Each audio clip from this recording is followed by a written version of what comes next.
Good morning, everyone. Welcome on behalf of my colleagues. Ronan Ferguson to my left from Accenture, who authored the report we'll be discussing today. Ronan, thanks for flying in all the way from London. Dimfna van der Lans to my right, our new CEO at the Alliance, and Shrikant Avi to my far left, who works with me on the private sector team at the Alliance. I'm very pleased to welcome you all online and in person to what I hope will be an interesting and lively discussion around financing the growth of the clean cooking sector.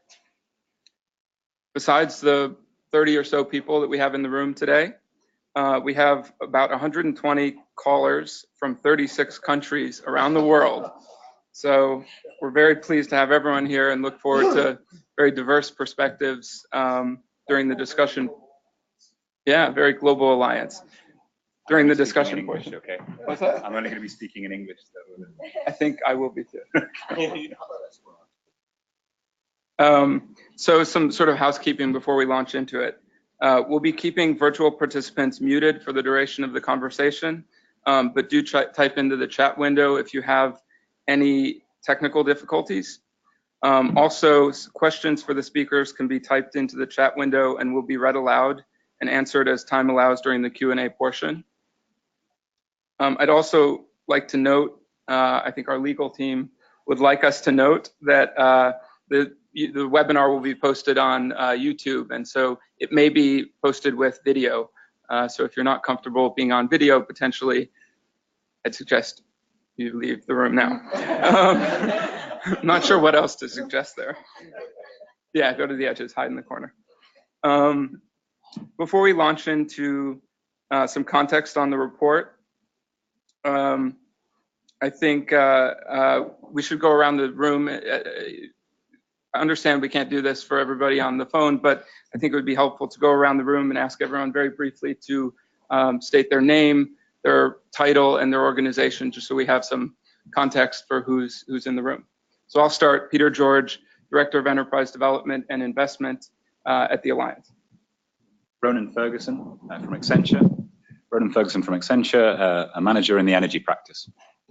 Shrikant Avi from the Global Alliance, Manager of Investment and Market Development. Kathleen Callaghy from the Global Alliance, Senior Program Associate for Humanitarian Programs.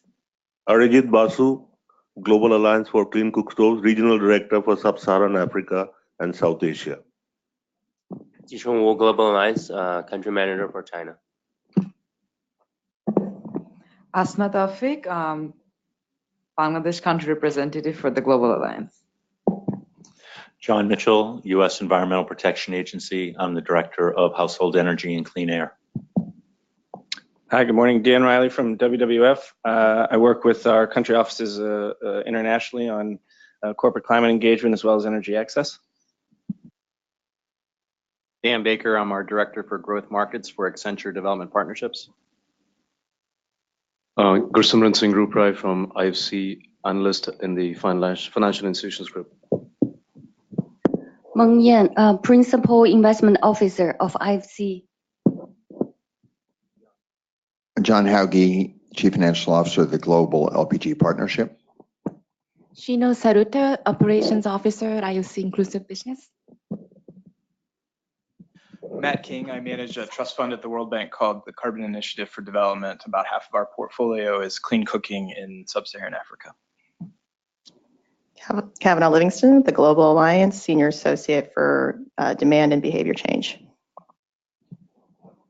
Louis Borston from the Osprey Foundation. Patricia Mbogo from Global Alliance for Clean Cookstoves, representing East Africa. I'm the Marketing and Communication Manager. Lisa Zhang, Portfolio Director for Global Partnerships. And hello, everyone. I'm Julie Ipe. I'm a Director for Demand and Behavior Change at the Global Alliance. I'm Tara Gielig. I'm a Director at the Overseas Private Investment Corporation in the Small and Medium Enterprise Finance Unit. Kip Patrick. I lead communications and partnerships for the Alliance. And just a heads up, you may have heard quite a few folks from the Alliance are here today. We were lucky enough to have a retreat this week for all of our staff globally. And we're excited they're all able to join today in person, which normally they'd be on the phone, but it's great to be able to put a face with a name. Richard Woodhull, also an investment officer at the Overseas Private Investment Corporation.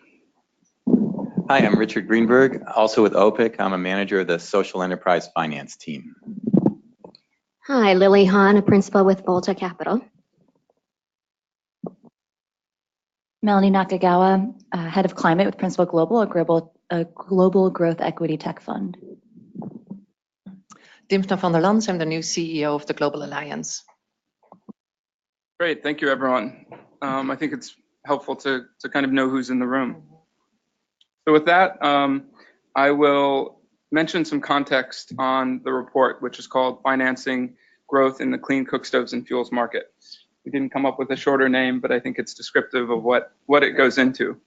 The report was released by the Alliance and Accenture with generous support from the Netherlands Enterprise Agency and the Dutch Ministry of Foreign Affairs.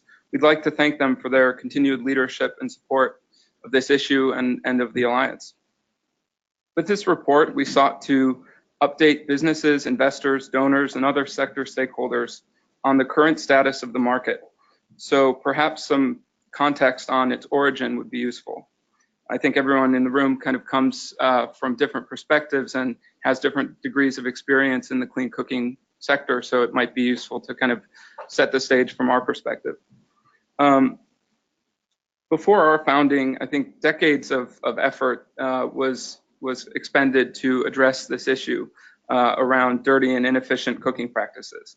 I think the majority of those efforts were with a development type approach and relatively little progress towards sustained adoption of clean cooking solutions at scale was achieved.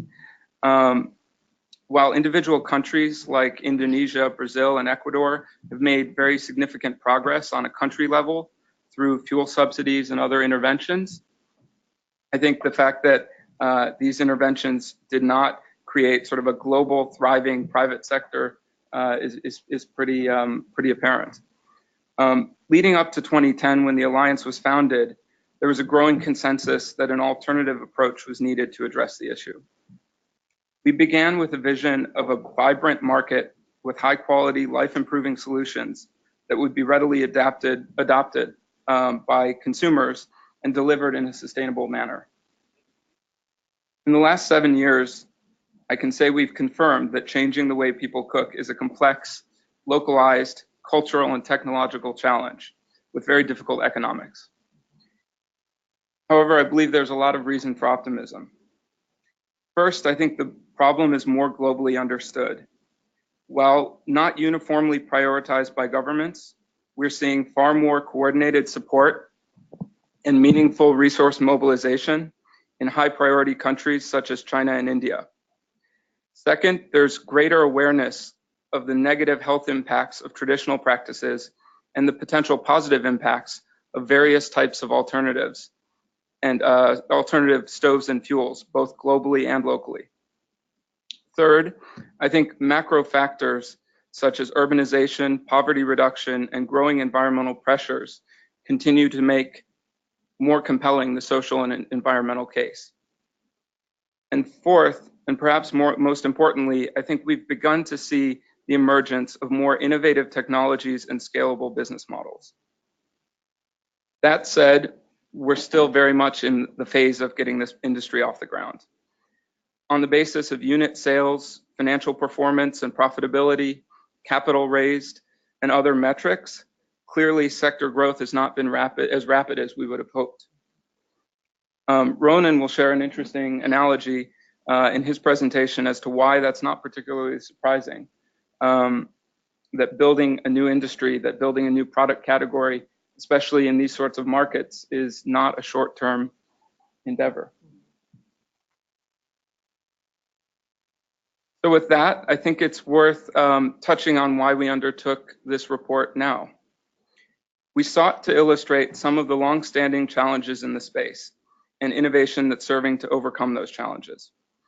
We also recognize that the shifting market requires an evolution of the alliance's approach, and that such an analysis would be helpful to us in defining our organizational priorities. Of course, this analysis would also have to be combined with reflection on our past market building and investment related efforts, those that were quite successful and those that weren't. We hope that you see in this report and the discussion some of these market shifts and some of the insights into what's required to continue to accelerate the growth of the market. The report, as I said, is playing an important role in focusing the alliance and hopefully other market enablers to prioritize the interventions that will most effectively close the gap and encourage investment and growth of the industry at scale. So this brings me to another area for some context, our organizational evolution. With our recent change in leadership and welcoming Dimfna as our new CEO, and the start of our phase 3 of our 10-year roadmap. In 2010, we laid out a 10-year roadmap for the Alliance and our work to build the clean cooking sector. I think we've been conscious to introspect and reevaluate over the past year. In addition to this report, we participated in another piece of work which has coincided quite well and produced some complementary analysis. That study, undertaken by Ted London and Colm Fay of the William Davidson Institute at the University of Michigan's Ross School of Business, evaluates the Alliance's efforts to build this nascent clean cooking space, what they call an impact industry in their paper. A paper based on that study was recently published in the Stanford Social Innovation Review, and the framework that they developed is actually referenced and expanded on in this report by Accenture. So there are some very interesting linkages and aligned thinking. Links to that paper are actually on our website, so I would encourage anybody who's interested to take a look at that. In my past couple of years at the Alliance, and about 8 years actually on the periphery of this issue, I've become very optimistic by what I see evolving in the private sector and with certain governments who are taking the issue seriously and approaching it strategically. While 7 years on a 10-year roadmap may seem like a long period of time, put into perspective, it's actually a very short time frame to build an industry with underlying fundamentals as difficult as this one. As a pragmatist, and I am very much one of them, I see a challenging road ahead, but also a very promising one with many new opportunities. Technological innovation delivered through new business models fueled by impact capital are showing potential for scale. Set against the improving macro factors that I mentioned, I think, including the increasing cost of traditional fuels in urban areas in particular, I believe the sector is poised for growth. I'd encourage everyone in the room to sort of recognize the challenges and realities, and then to roll up their sleeves and work with us and others to attack this issue and grow the sector. So before I hand it over to Ronan, I feel like I've been talking for a while now, but before I hand it over to Ronan, I'd like to offer a couple last guiding thoughts for the discussion this morning. We're thinking a lot about data these days. We think there's an opportunity to increase visibility for and of businesses so that there's better clarity of how the sector is performing and where the opportunities exist for businesses, investors, policymakers, and others. We also have more work to do around better understanding consumer preferences so that sector companies are better able to lower customer acquisition costs and ensure sustained usage. Fortunately, we have a far more robust marketplace today on which to build relative to several years ago. We are also very focused on financing the growth of the most high potential businesses in the sector, which was one of the prompts for writing this report. How to align the requirements and the risk, return, and impact profiles of companies with those of investors and the various capital instruments at their disposal. Finally, we recognize that this is a relatively nascent and sub-commercial market. Capital is required to de-risk and prove out these business models, but in true chicken versus egg fashion, it is proven business models that attract meaningful amounts of capital. Fortunately, there are businesses that show early success to date and real promise for continued growth and scale. Frankly, that's a clear evolution from where we were a couple of years ago. We believe that there's a critical need for blending of grant and investment capital with various expectations and intentions. And we're fortunate to be working alongside investors, both private foundations and DFIs, and hope to engage with many of you in the coming weeks and months. On that front, I think there are real opportunities for us to leverage your experience and your institutional capabilities to grow the high potential businesses that exist in the space. With that, I'd like to turn it over to Ronan to present the findings of the report. We'll then open up for Q&A and discussion before inviting Dimphna to present some thoughts on the future of the Alliance. So Ronan, over to you. Great, thank you, Peter. Yeah. The background of 4.4 million deaths a year from indoor air pollution, and in a sector that touches on 10 of the 17 UN Sustainable Development Goals, the Clean Cooking Working Capital Fund was launched in 2014 with a tremendous sense of hope, excitement, and expectation. Well, thank you. It envisioned a world where 5 years into the future, maybe 12 to 15 enterprises would have secured commercial grade debt and were bringing their solutions to new customers. Combined between them, maybe 100,000 new customers that were given clean cooking solutions and fuels. Parallel to this, the senior tranche of investors from the fund would be taking in 2% return on their investment. And the general positivity radiating out of this successful proof of concept would be a successful crowding in of fresh investment, catalyzing fresh investment in, potentially swelling the fund to some $30 million in size. Sadly, this future didn't come to pass. But I think, as Peter was saying, it's to the report sponsors immense credit that they're taking the time to extract the learnings that have come out of this, this exercise.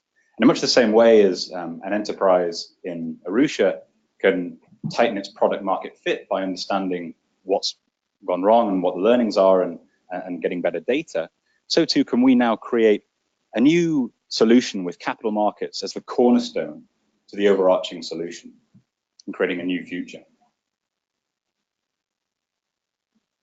It really is my pleasure to play back to you today what the learnings are that we see from the Clean Cooking Working Capital Fund, what some of the sector challenges that were around at the time and still persist today, and quite excitingly, what some of the enterprises are doing to circumvent and overcome these challenges.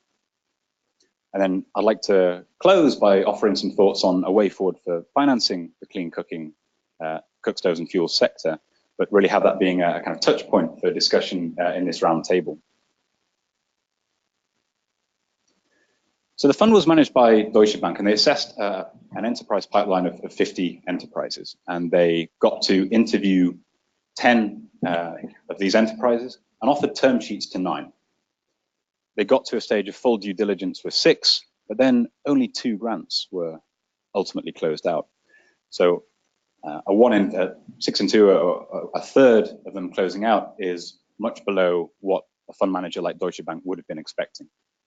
So why was that? We should clarify that wasn't grants, loans. Excuse me, yeah. What a great time to spot the typo. Loans, absolutely, yeah. Doesn't say that in the report. So why was that? The fund was fundamentally mismatched to the needs of the majority of the market, which was just not ready to absorb commercial grade debt. I'm sure you're all familiar with the story of Goldilocks, right? She breaks into a house and there's it's a house that's owned by bears, and there's 3 bowls of porridge, and the first one, the porridge she gets to is too cold, the next one is too hot, and then finally she gets to the porridge that's just right.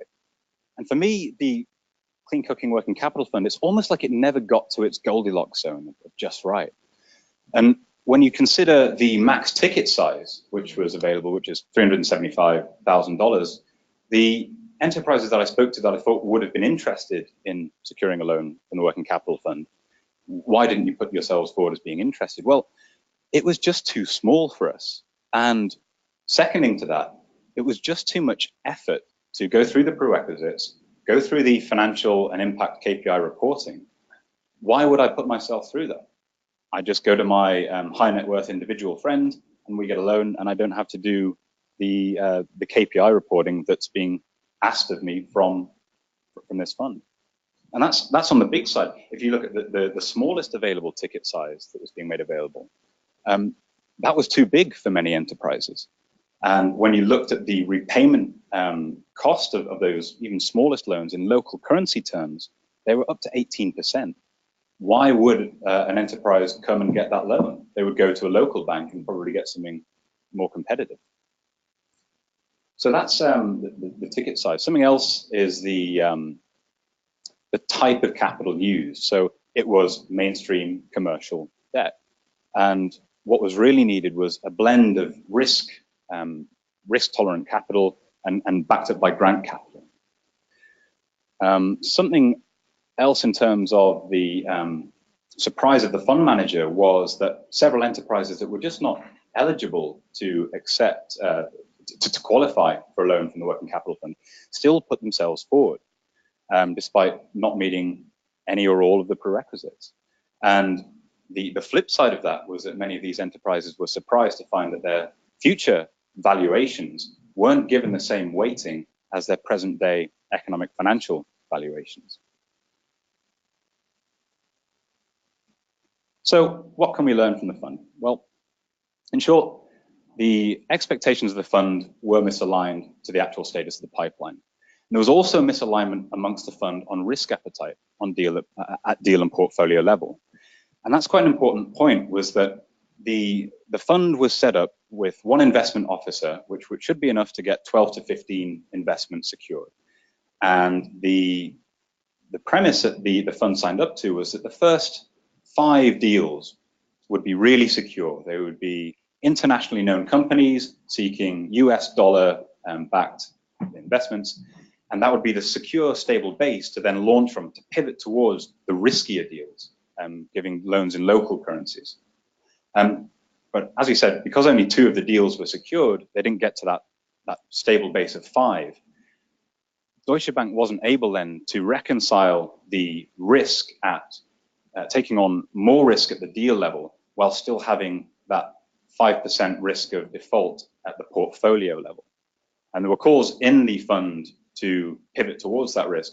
And Deutsche Bank ultimately had the choice of, do we go and renegotiate the whole fund or do we shutter it? And that's ultimately what happened. The clear thing that came out was that the majority of opportunities that were available at the time, pipeline, just couldn't fit with the mainstream financial requirements of Deutsche Bank or a mainstream financial institution. What was missing?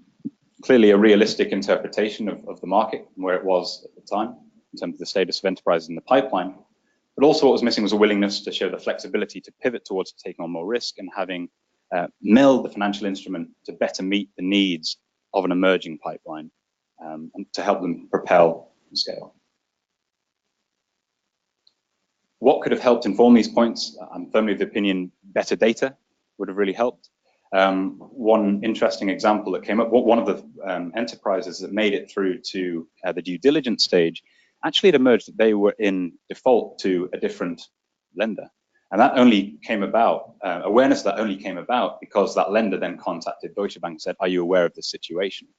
Deutsche Bank wasn't aware, and it got to that stage. So I'm saying that if there was better awareness of that financial data, like the existing grants that are already out there and debt facilities that are already out there and secured, that would have, at least in this particular instance, have saved time or level set expectations. So now moving on to what sector challenges persist in the sector. And one of the enterprise CEOs that I spoke to described the sector as a Gordian knot of a problem. And I love the analogy. I had to look at what a Gordian knot was. And apparently it's a very, very intricate and tight problem. And in fact, it was from the times of Alexander the Great, whoever could unpick this Gordian knot would go on and conquer Asia. And Alexander the Great apparently wrestled with this knot. It was too difficult. And then he decided, oh, actually, it doesn't matter how you undo this knot. So he took out his sword and he cut it in 2 and then went on and conquered Asia. I don't think there is a silver sword or a golden bullet with the Cookstoves and fuels sector. But it certainly is a Gordian knot of a problem. Kevin Starr of the Malago Foundation was quoted in the Stanford Social Innovation Review as saying that it apparently took Coca-Cola 12 years to return a profit from sub-Saharan Africa. 12 years. We're talking about one of the world's most efficient companies with probably the most recognizable brand in the world, presumably a massive marketing budget, selling a mildly addictive, sugary drink that is absurdly cheap to make. 12 years. And what is it that held Coca-Cola back? Well, market fragmentation, an unreliable supply chain that they were dependent on in parts, low customer awareness in the beginning. And all of these factors are what the Clean Cookstoves Fuels enterprises have to deal with. But layering on top of that, there's also this fascinating knot of customer behavioral issues, access to finance issues, technological issues. It's a real Gordian knot of a problem. So what I'd like to do now is just go through some of the challenges that still persist and kind of call out some of the examples of enterprises that through their new business models and technologies are actually, as I say, starting to circumvent some of these challenges. We'll start with customers' ability to pay. And I'd like to keep Coca-Cola just in your mind as an example. In Kampala, a bottle of Coke costs 1,000 Ugandan shillings, equivalent to 25 American cents. A clean cook stove basically costs 2 orders of magnitude more than a bottle of Coke. And that's a real opportunity cost in terms of those customers going to buy a clean cook stove model. And there are more expensive versions available. And in fact, in Cambodia, if you want to buy a biogas reactor for your home, you need to sign off your land title as collateral. And you can only give one land deed to get one loan. So that's basically you're committed until you pay that back, which takes 6 months. So, you know, that biogas facility is competing against home lighting, television. So it's a huge opportunity cost. In terms of overcoming the customer's ability to pay, though, what I really love is this tool and fuel model that Inyeri have come together with. And essentially, so we've talked about how expensive and the ability to pay. Inyeri has come up with a business model which allows people who have no money, all they have to give is their time. And they give their time and they gather raw materials and biomass that then is brought to Inyeri and pelletized. In return for that and providing a certain volume of raw material for fuel, they get a Minimoto clean cook stove for free. Inyeri then sells these pellets to the peri-urban customers who also have a free Minimoto stove.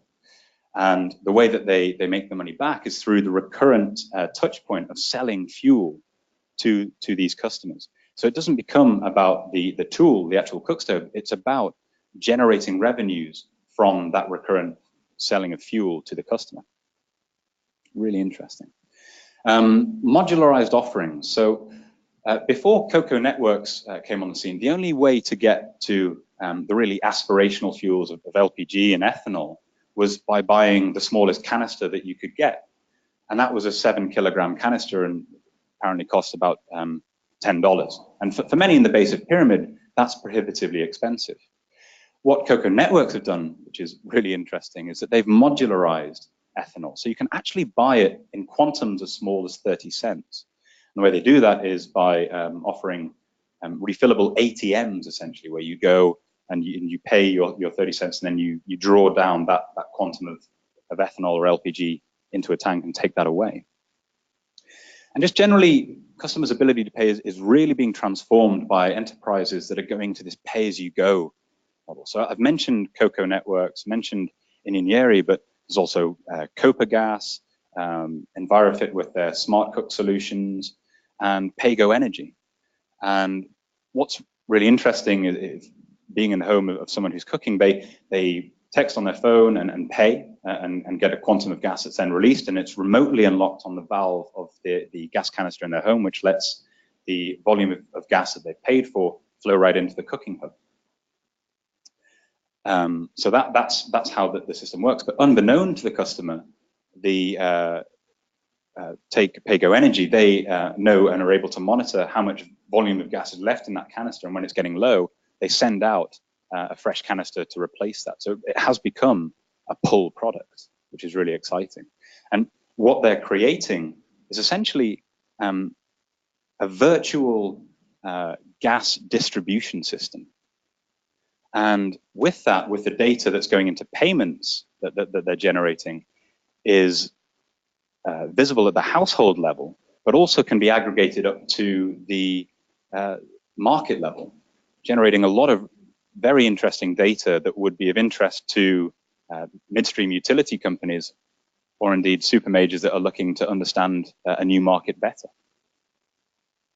So having looked at customers' ability to pay, I'd like just to go into customers' willingness to pay.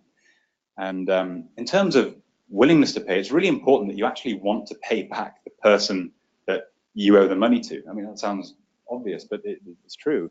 And one thing that New Light Africa are doing that's very interesting in Kenya is they're tapping into existing social networks and appointing one person in that social network as the sales agent.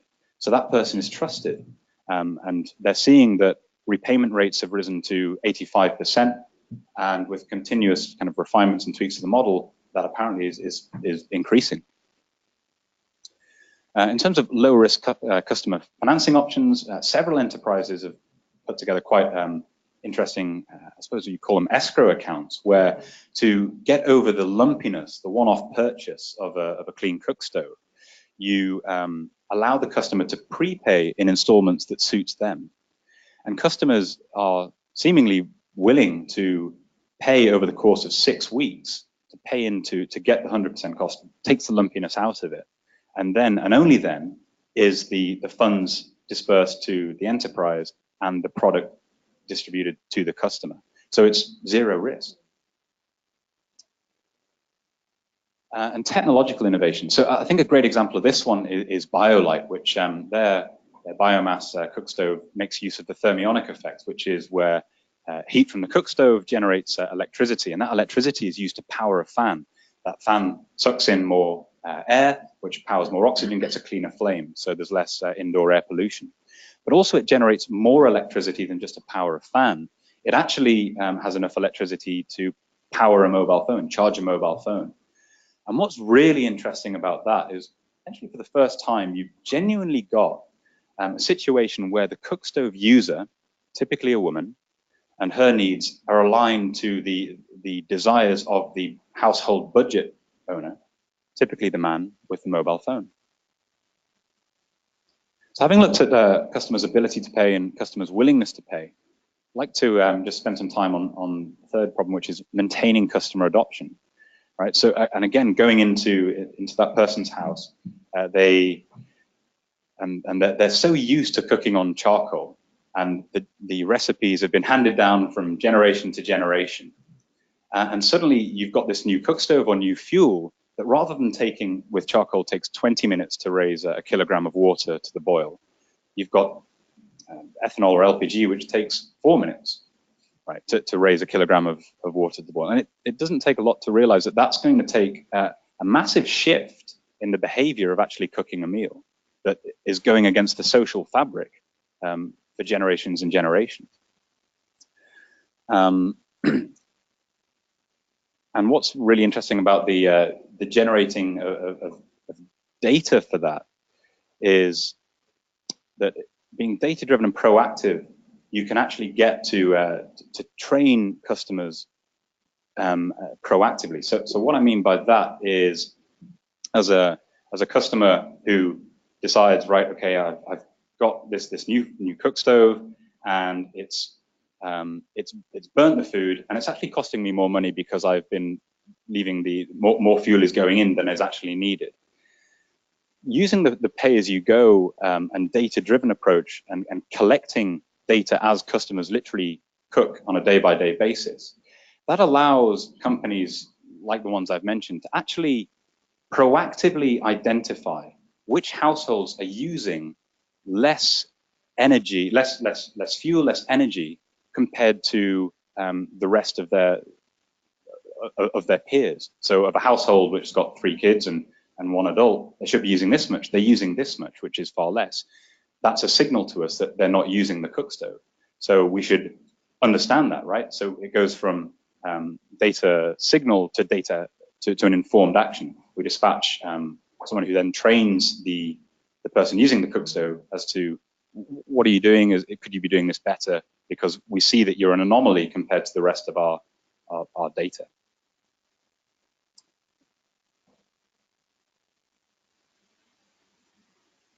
But that's not all that cook stove companies have to contend with. And in fact, you know, raising finance is a key area that cook stoves companies and fuels companies have to come to. And it's not all, you know, the cook stoves. It's difficult for investors and donors to effectively screen enterprises. You know, the fact that it took Deutsche Bank, you know, kind of 50 discussions to narrow in on 10.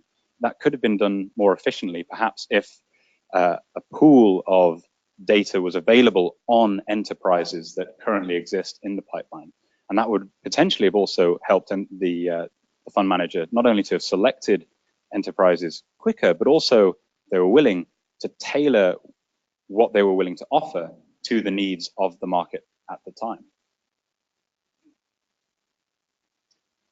And then the final challenge I'd like to flag out is about the onerous reporting requirements. And you know, I've heard from several enterprises during the interview process that they started to go and pursue grants, but actually the reporting requirements that were being asked of them, just they weren't set up to collect that information. And actually it was too much of a deviation from their enterprise strategy to be able to collect that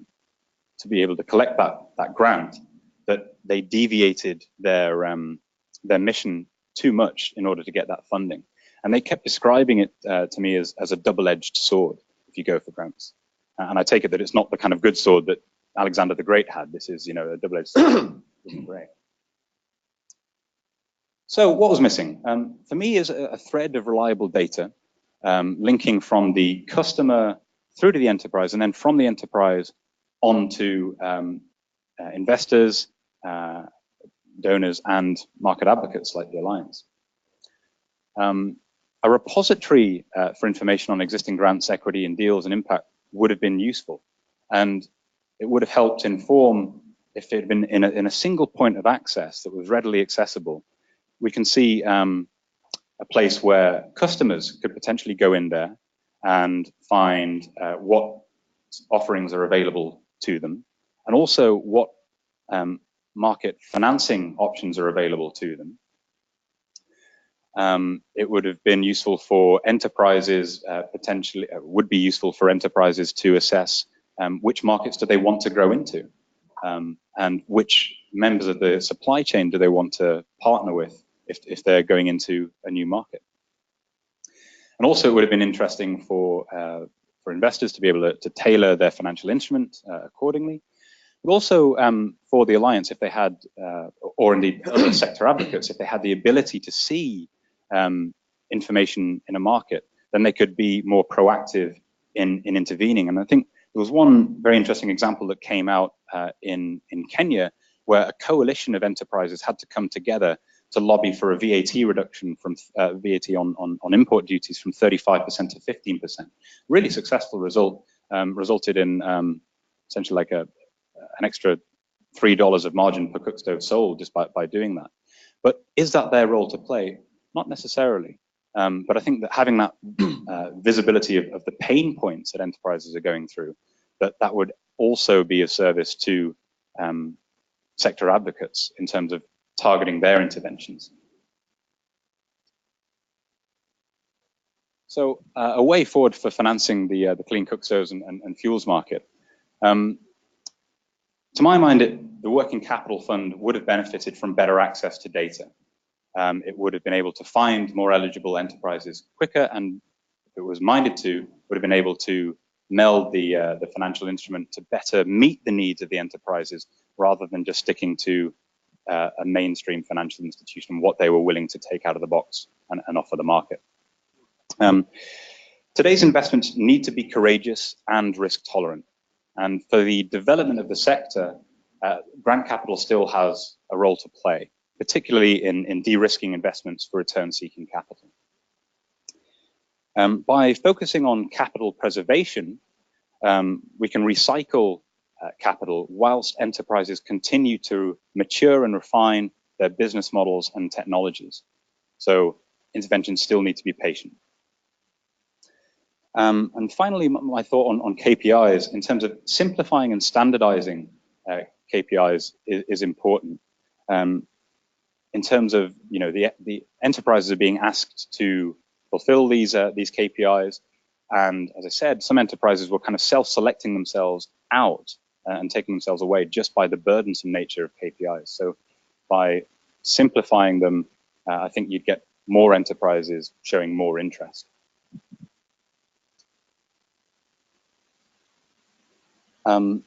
So in summary, I'll put some points up on the board. It's essentially, we as a team digested something like 130 documents to go into this report. And we conducted 25 hours of interviews to go into 40 pages. And what I've tried to do today is to distill 40 pages into 30 minutes of content. And if you've taken 20% of that away, then you've done really well. So if I can boil it down even further into like one espresso for you to take away, it's that for the sector, we need market data in a Cookstove portal aggregator. Given lives are at stake and the impact we'd make, we should set this up now and not later. Should we open questions, Peter? Thanks very much, Ronan. Thank you very much, Ronan. It was a great presentation, and I think it really captures a lot of the takeaways from the report, but we also hope you'll go away and if you haven't already, read the report. I think with that, why don't we open it up for discussion? We want to keep this fairly unstructured. We want to invite comments and questions to us and perhaps to others in the room. We're also going to be monitoring any questions that come across online. So we will integrate those into the discussion as well. But I'll invite anybody to start us off. Yeah, please introduce yourself before you. John Hauge, the Global LPG Partnership. In looking at your report, the executive summary, which you have ably brought out to us today, you mentioned two particular things: a mismatch on the perception of the market and the change in the risk appetite of the impact investors. So I wanted to ask you whether you can look at this as two rounds of investment. The first round is really international financial institutions like the World Bank, the African Development Bank, and others who help develop an LPG supply chain to generate the critical mass and the scalability, so it attracts the impact investors and it generates the data.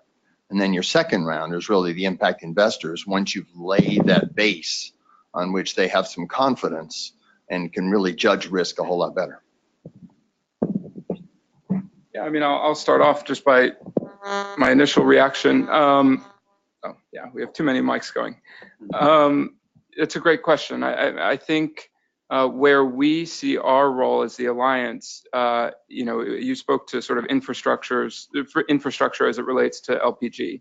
And I think where we see our role is in enabling the development of those technologies and business models that are going to make fuels like LPG and others accessible to those who are currently not using them. And so it's less on the sort of upstream infrastructure side and more on the sort of last mile consumer facing business models.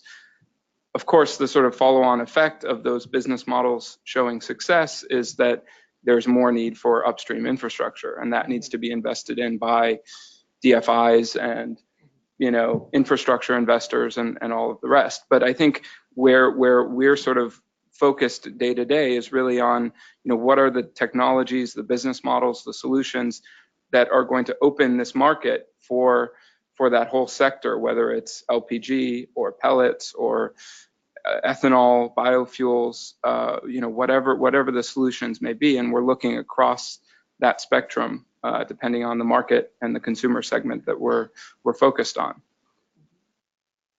Does that get at your question? I understand that perspective. What I was getting at is you have to de-risk the environment to really attract the impact investors, because it is the impact investor who's going to put the money in at the end of the day. And then private sector, that's where the growth and the scalability is really going to come from. Yeah. And so while you can have individual unique technologies like Pago, the question is, will they be adoptable enough to really cross the Rubicon and develop that scalability? And I have concerns about that. And so therefore, what I'm trying to do is look at the broader understructure.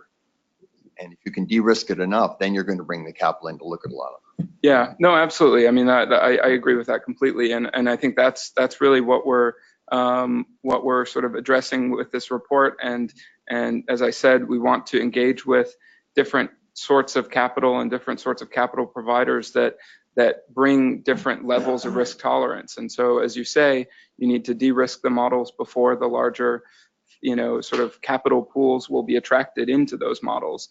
And it's a matter of who are they and how can it be structured and in what sequencing. And that's something that we're very much engaged with both public and private capital providers. I mentioned foundations, DFIs, in order to evaluate how to do that, and how to structure the right vehicles to de-risk, and ultimately then the right vehicles to scale up those de-risk models. Lewis, go ahead. Lewis Borston from the Osprey Foundation. We were one of the original investors in the CCWCF, and we're one of the original supporters of the Alliance and continue to be a supporter of the Alliance. I want to compliment Ronan and his team on the report. It's terrific. I've read it carefully, and to anybody interested in the sector, I strongly recommend reading it carefully. There's a lot in there. I'm actually less interested in the part that looks back than the part that looks forward. The section on understanding the market is excellent. And I just want to pick up on one part of this that was certainly part of the presentation, and Peter mentioned in his opening remarks in terms of better understanding of consumer preferences. From our perspective, to get to the point where the impact investors and eventually the commercial investors are really interested, there have to be companies out there that are attractive opportunities. And there are companies that have elements of that, and there are companies now who are producing a lot of stoves, but typically they're the lower tier stoves. And if we want to get some higher tier stoves out there that are really where the companies are doing well, I think we've got to get a better understanding of the customers. One of the challenges cited in the report was unpredictable customer demand complicates enterprise demand forecasting. I think if it's unpredictable, it means we simply don't understand it well enough.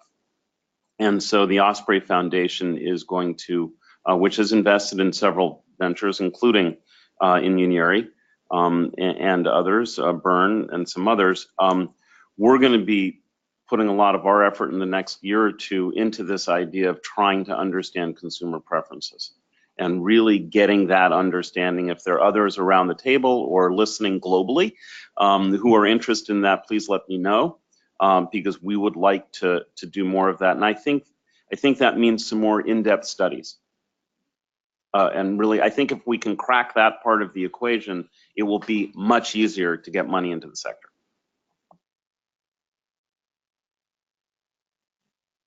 Thanks. Actually, that was a perfect segue to the point that I was going to raise. And I wasn't sure, just recently Melanie Nakagawa with Principal Global. I wasn't sure if this has come up already, but I was recently talking to a colleague of mine who's working for a company that's looking at creditworthiness of customers and trying to look at the data, take the data, so the energy sector, sort of more in the distributed energy sector, but they're looking at factors that affect the creditworthiness of customers to be able to identify earlier on in the pipeline which customers be able to pay for various solar home systems, again, which would apply in this space as well. And they're looking at criteria beyond probably what we traditionally might think of. They're looking at agriculture, the water quality, the sort of the rainfall patterns in certain areas, because obviously the ag dependent nature deals with ability to pay. And I'm wondering if this is part of that, whether it's the customer preference, but also on customer acquisition, looking at the data. And so this one company is called Nithio. I'm sure you all have heard of them. But one of the things that they were looking at was looking at a range of data that affects customers' ability to pay, so that they can then start targeting homes that would be able to purchase these systems, or be basically better targeting. And it seems like that was the first thing you brought up, was on the targeting side. And I wasn't sure if you've been engaged with this kind of entity, if there's others in the space addressing the cook stove piece, but it really seemed like that would really lower the barriers if you could, at the earlier stages, figure out what are the environmental conditions or social conditions that you can start to identify that'll make it easier for these companies to be more targeted and lower those transaction costs to attract them. Happy to speak to it. I don't want to answer all the questions. No, I think that's a great point. That's an excellent point. I see companies like that and others that are very focused on applying those sorts of approaches and methodologies to understanding consumer dynamics to off-grid solar. And I think that there's very little reason why most of that doesn't apply to our sector.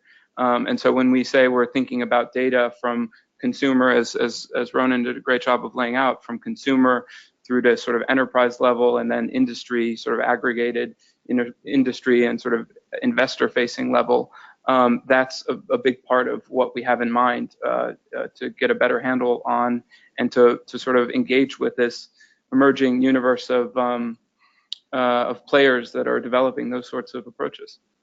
So it's a great point.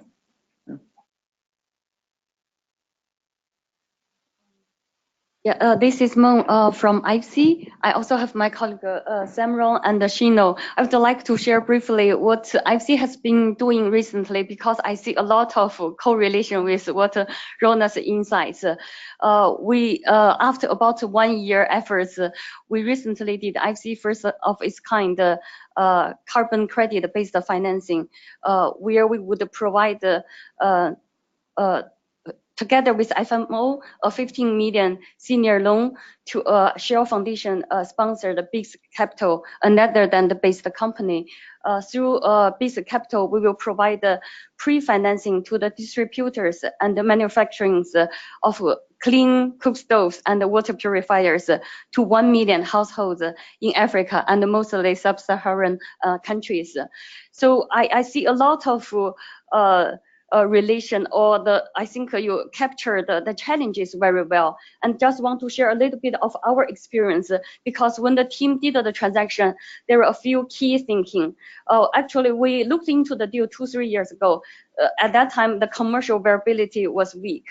So we are also glad to see that market, the whole framework, the ecosystem is gradually improving. But still, number one, we were trying to come up with a robust business model, because we are not doing one-off transaction. It's more important really to scale up and to replicate. Secondly, we are also trying to see how new technology potentially play a more important role in making this model successful.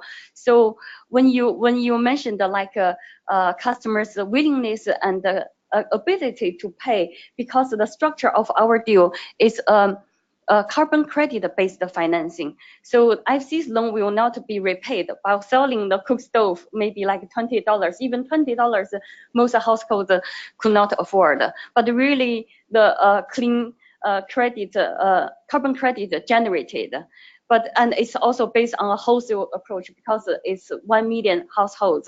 So that would address customers' willingness to pay and ability, because if so long as the cook stoves are technically viable and it is operating properly, there could be eligible carbon available. So that would address individual customers' willingness and ability. But still, we see, for example, customers' adoption.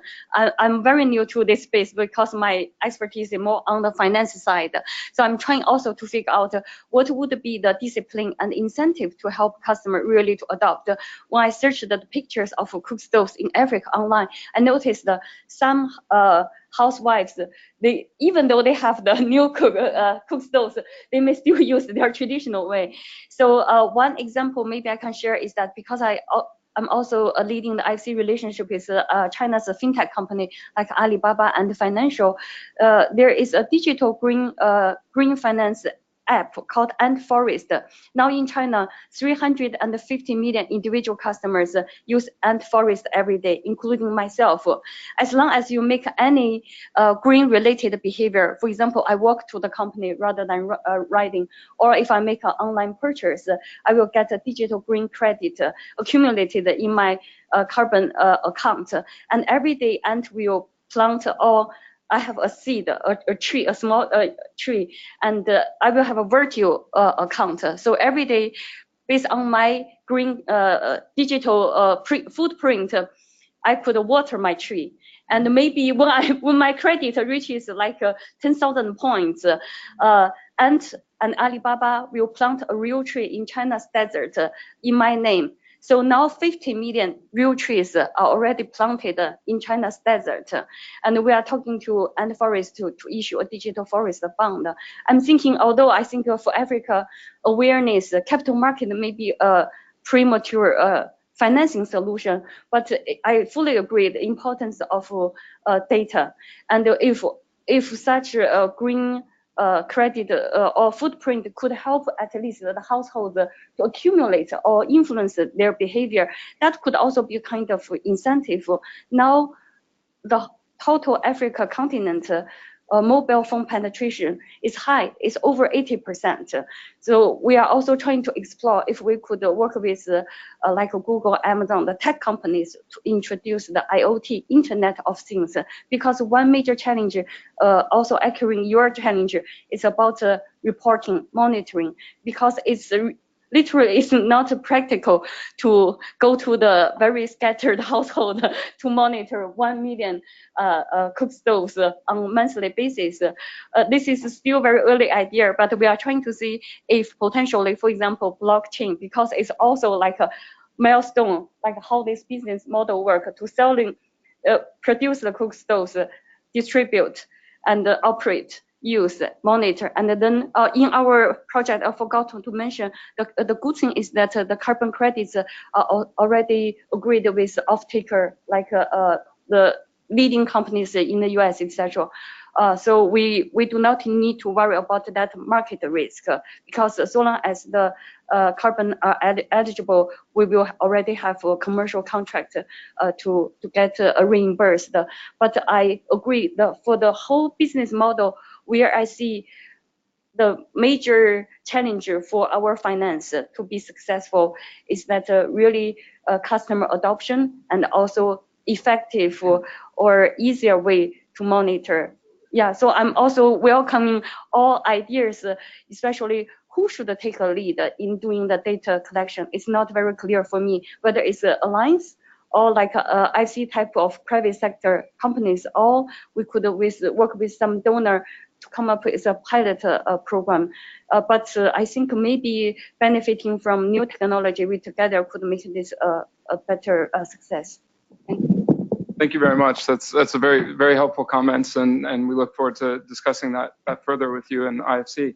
I'm conscious that we haven't brought anyone from online. We'll come back, but are there any questions? Yes, so there's a question more on the technology side. This is from Richenda from Global LPG, and she's talking more about, she wants your comment, the Alliance's comment, or anybody in the room on whether it is within the scope of the Alliance to look at off-grid solar sector as a distribution for clean cook stoves and LPG products. And similar question, not a similar question, but related to solar, is Patricia from Global who is a global advisor at Solar Caucus International, and she wants to ask if, given the amount of solar energy available to populations in the global south, are there any investors interested in developing solar thermal and solar PV cocoa solutions? Okay, great. Two somewhat separate questions. I think I'll speak to the first. I think in terms of the first, we very much are working with off-grid solar companies that are involved in the distribution of clean cooking solutions. So, for example, New Light Africa, which Ronan mentioned, which is a company that's being supported by one of our programs called Spark Plus. They are selling solar home systems and small solar lighting products in addition to various types of clean cooking solutions, from biomass stoves to LPG. EcoZoom is another example. BioLite just launched an off-grid solar product line. So there are a number of companies that cut across both sectors, and we really welcome additional opportunities to bring companies that are operating at larger scale in the off-grid solar space into the sort of distribution of clean cooking solutions. I think that's happening as an evolutionary kind of process, but are interested in how we can better facilitate, companies like MCOPA and Off Grid Electric and others, BBox, to either develop solutions or to leverage their distribution chains to distribute other companies' products. On the second, actually, just add to that, it was an interesting point that came out of one of the interviews in terms of enterprises that sell both solar and cookstove products, and it actually didn't work out in their favor that some of the investors out there make a point of not wanting to cannibalize markets. So given that they've invested in solar companies, actually, sorry, we can't invest in you. Yeah. So it's tension there between the two sectors.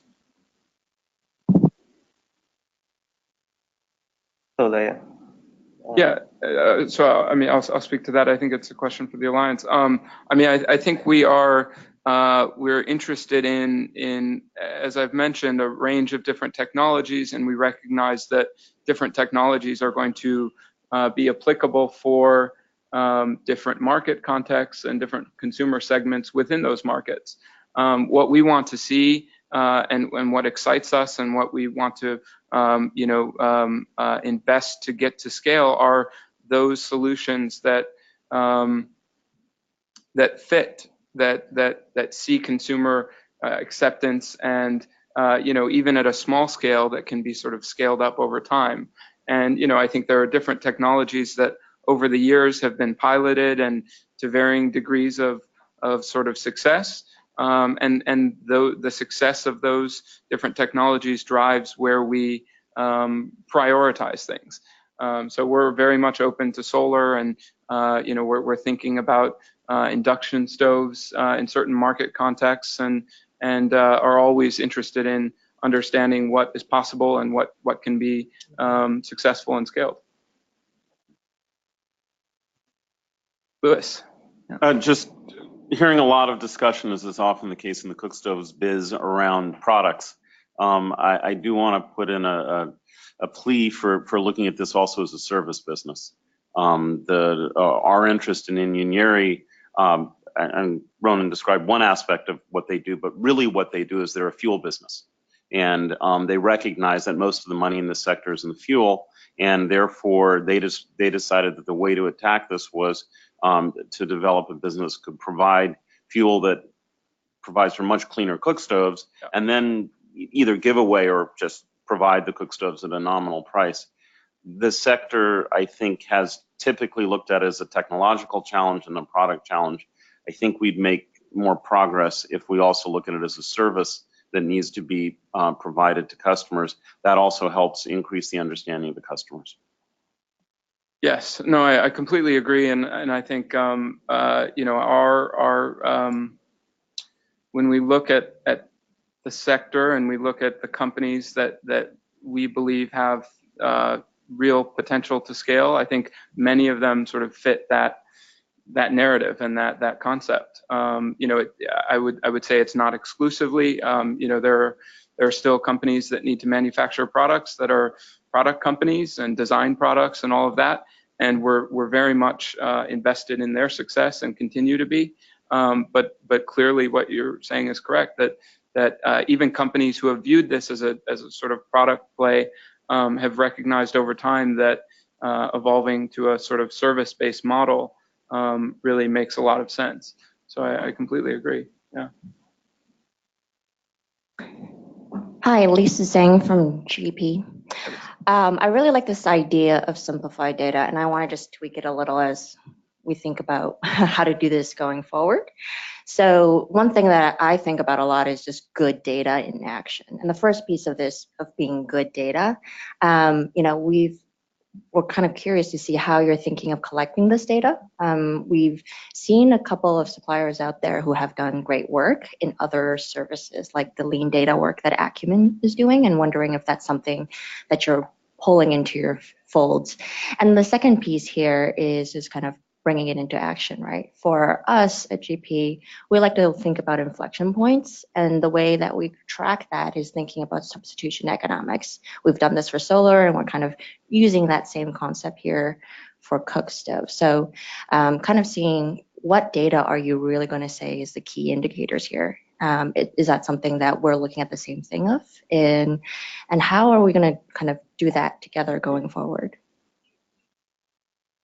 Great questions. I mean, I think, yeah. No, I mean, I think on your first point related to Acumen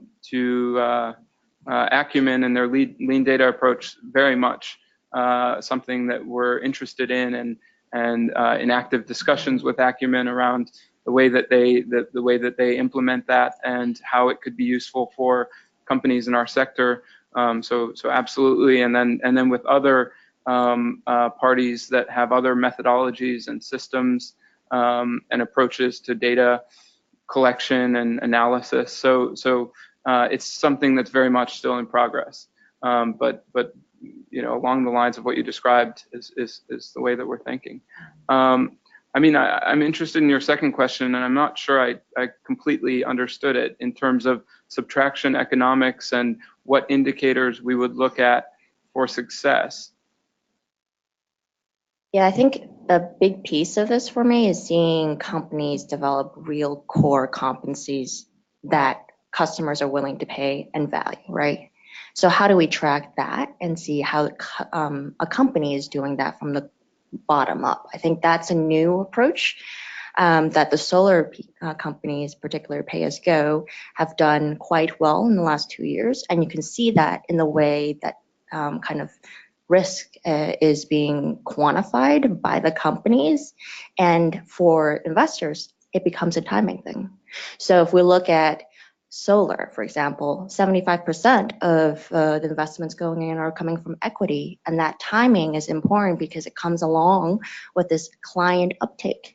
And the company being able to say, here is actually the value that we're generating, and we can see it through the actual scale that we're selling, and it's sustained use, right? That's what makes pay-as-you-go solar sexy. Yeah. So I think I would like to see something of that sort being developed so that investors could not just, companies can quantify the risk for investors, and for investors to then say, yes, in a 6 to 12 month time frame, we can realistically see the risk coming down, and this is how we're going to quantify it, and then we're going to actually put money to work for it. Yeah. No, I mean, great comments, great point. To me, part of the sort of answer to that is really in what we've been discussing, around the evolution in the business models. It's very difficult to emulate the way that you say that, and I agree that pay-as-you-go solar companies are able to do a great job of demonstrating that value and the scale of the customer, adoption and the sustained sort of value add and value creation that they're seeing as a result of scaling their model, when you don't have a model that emulates that sort of pay-as-you-go solar model.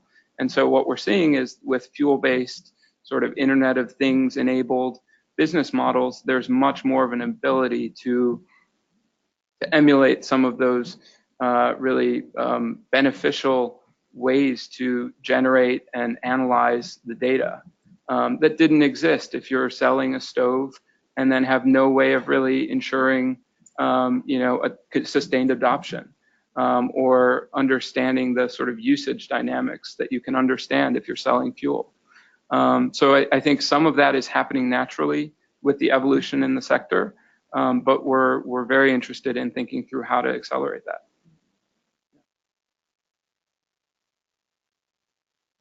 Hi, thanks. Dan Riley from WWF. I was thinking about the comments you made about Coca-Cola in Africa, and Neville Isdell, who's the former CEO, is on our board of directors, and he's originally Zambian. And I was able to talk to him one time about the energy access work we were doing in Zambia, and the question was, how come you can go anywhere in Africa and get a Coke, or really anywhere in the world? And he said the thing that they figured out is the reason you can do that is because everybody in the value chain is getting paid. And it really, it's sort of, obviously Coke is a different product than Cookstoves, but it really made an impression on me and kind of informed a lot of our approach when we saw references to the Energy Access Market Accelerator, to the work we did with that, with ADP and SE for All. And the idea was that the enterprise is only one part of a market. And so if you're trying to figure out how to help an enterprise in a market that doesn't exist, you're going to keep running into the same barriers. And even I think in the solar pay-as-you-go market, we're asking too few enterprises to do too much. And so the idea is, how do you look at the market as a whole, as really effectively a web of capacity or a network of capacity, and start to provide some of that public finance or some of that grant finance or some of that support to those other market supports. Certainly, and I mean, the conversation is always, whenever you talk about these pioneer markets, the conversation is always about the entrepreneur and the amazing things that wow us, but they're going to develop the innovations. We don't need to worry too much, spend too much time on that, but rather, how do we build the structures that can support the growth of what they're doing by providing training, by working with the government, by providing a number of different functions. And the other thing that's kind of interesting too is that oftentimes in these conversations, when we talk about kind of financial challenges or financing challenges, we think that the answer is a financial one, but so often it's not. It's that everything else, those non-financial barriers that will eventually then open up the funding. And I think one last kind of comment is that I think the data discussion is really interesting, and the types of data, but you can't be too far away from where that data is gained. There has to be intuition and perspective that goes into how you're interpreting that data, how you're gleaning that data, and it has to be much closer to the user than I think we're comfortable with, because it's really expensive and it sucks up a lot of that public finance or that philanthropic money in ways that then you can't measure the Cookstove. So it's hard for donors sometimes to say, well, what did you do with all that money? How many Cookstoves did you sell because of that? And that's something that we have to be aware of. What are the barriers to the market if we think of helping the market as opposed to helping an enterprise? And then how are we really going to spend money towards reducing those barriers? And sometimes it's in a way that, frankly, a lot of the national level donor agencies have moved away from because they're hard to measure, but there's still, I think, opportunities for philanthropy that is much more flexible. So just a few observations, hopefully are helpful. Yeah, no, very, very helpful observations. I think that actually provides a good segue to Dimphna's comments, where she'll speak to some of the market enabling. I mean, we completely agree that you can't just focus on accelerating enterprises if the market isn't sort of an enabling one. So I think Dimphna will touch on some of that. Yeah, it'd be no surprise for people in the room that actually Dan and I used to work together and speak very much a similar language. So I'm just delighted to be here today, and I want to thank Ronan and Peter for bringing us all together here, and specifically because I do think it is incredibly important as a sector to be reflective of the things that we have done, even when they haven't worked out. And I want to encourage us to continue to do so, because there is a lot to learn from failure. I'm a firm believer that if you don't reflect carefully on the things that haven't gone well, you're not going to continue to grow and be successful in this sector. So I'm really grateful for the fact that they've brought everybody here together, including all the people on the phone, and so many people from so many different countries. It's just tremendous to be able to learn from things that haven't worked, and as a sector sit down together and start thinking about, and therefore, this is the thing that we're going to do and continue to make sure that we strengthen this market. So I'm really pleased to do this. The Alliance have been on a long journey for the last 7 years. It's been amazing. I joined, as you all know, 2 months ago, so I'm relatively new to the Alliance. We've been focused on laying a foundation for a clean cooking sector to emerge. working to create an industry that can help solve one of the world's oldest and perhaps toughest challenges. As you've heard today, there's progress happening. We as a sector have learned so much over the past decade, helping us make smarter decisions and to better identify and overcome potential barriers that may impede future progress. One of the most critical things we've done is to seed business models and technologies through innovation grants across various technologies and markets. Many of the companies that are achieving success as a result of their innovation have benefited from this type of support from the Alliance. We've worked to develop the evidence base and demonstrate why this issue is important and worth building an industry around. We've done a lot of this, but there is much more to be done. We must continue to prove the impacts in a more robust manner in more markets, and to effectively communicate this case to decision makers within governments in the Global South, as well as the donor agencies who are critical to channel resources, as Dan was illustrating, and put in place enabling policies to grow and continue to grow this market. We have also focused on developing product standards, testing protocols, and labeling initiatives. Just last week, for instance, the International Organization for Standardization published the very first international standard for laboratory testing of cookstoves. Developed and approved by international experts from 45 countries, the new standard includes protocols to test and report the emissions, efficiency, safety, and durability of cookstoves in a lab setting.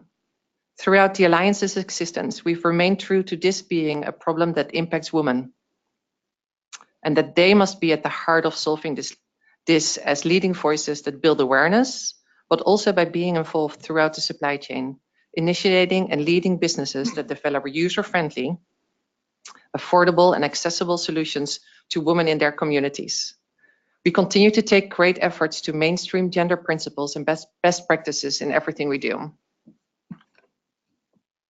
We now see that our foundation building efforts are taking effect, and that innovative businesses in various markets around the world have begun to emerge. These are the businesses with true dedication, but also the technical, operational, and financial know-how required to truly address the long-standing cultural, technological, and business model challenges in some of the ways you've heard today. We're happy to have had Accenture working with us and capturing some of these exciting developments, and are pleased to be able to present these to you today. Fortunately, more than ever before, we now see emerging strong partners that are making real progress, showing that various technologies and approaches can be viable, and in the coming years, they will show that they can scale and where, what they can scale and where.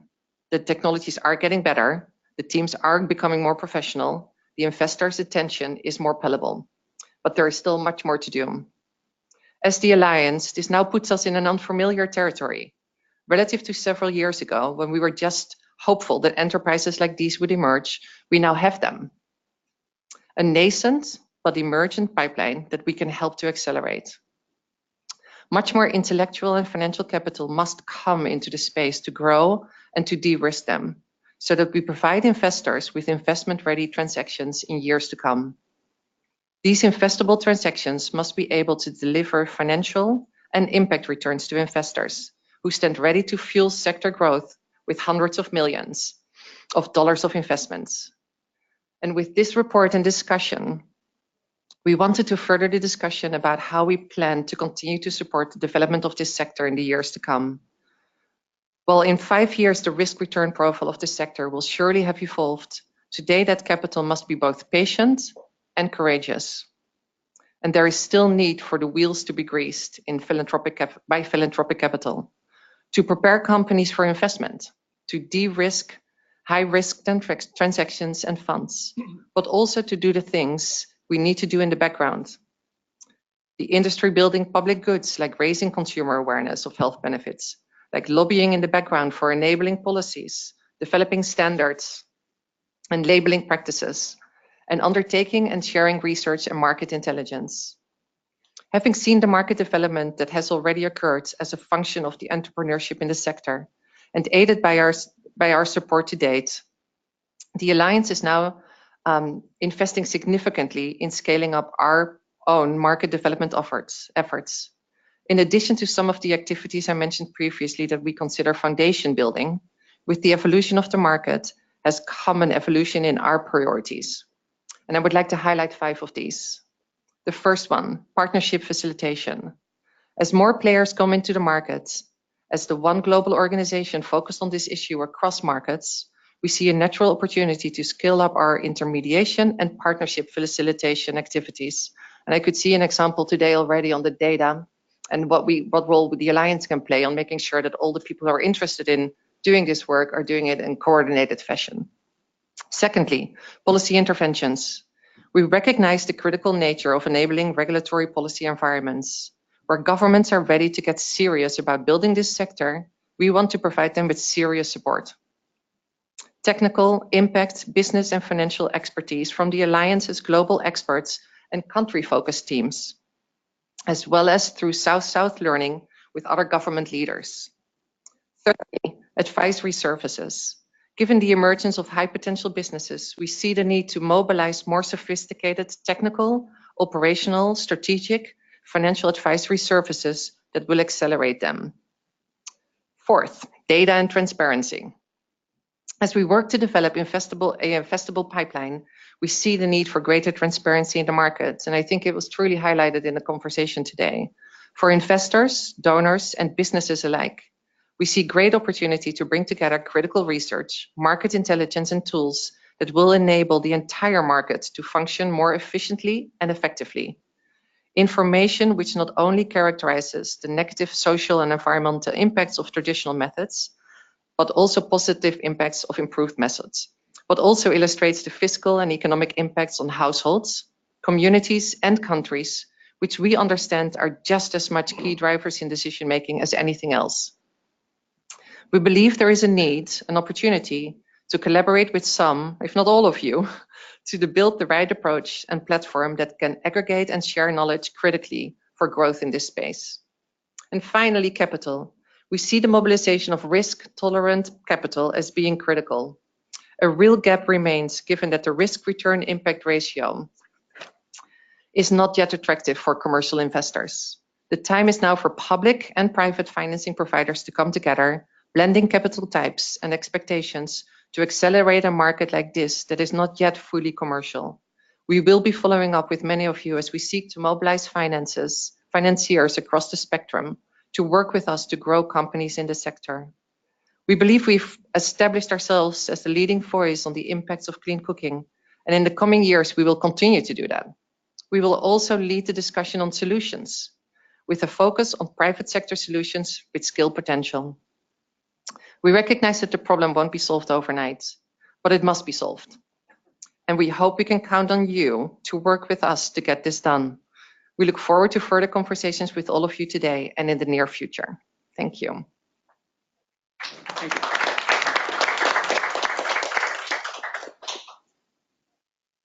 That was great. Well, I think, thank you everyone for coming. Thank you everyone for joining online. At this point, we're going to close the webinar and invite everyone in the room to stay for lunch. So thank you all. Thank you.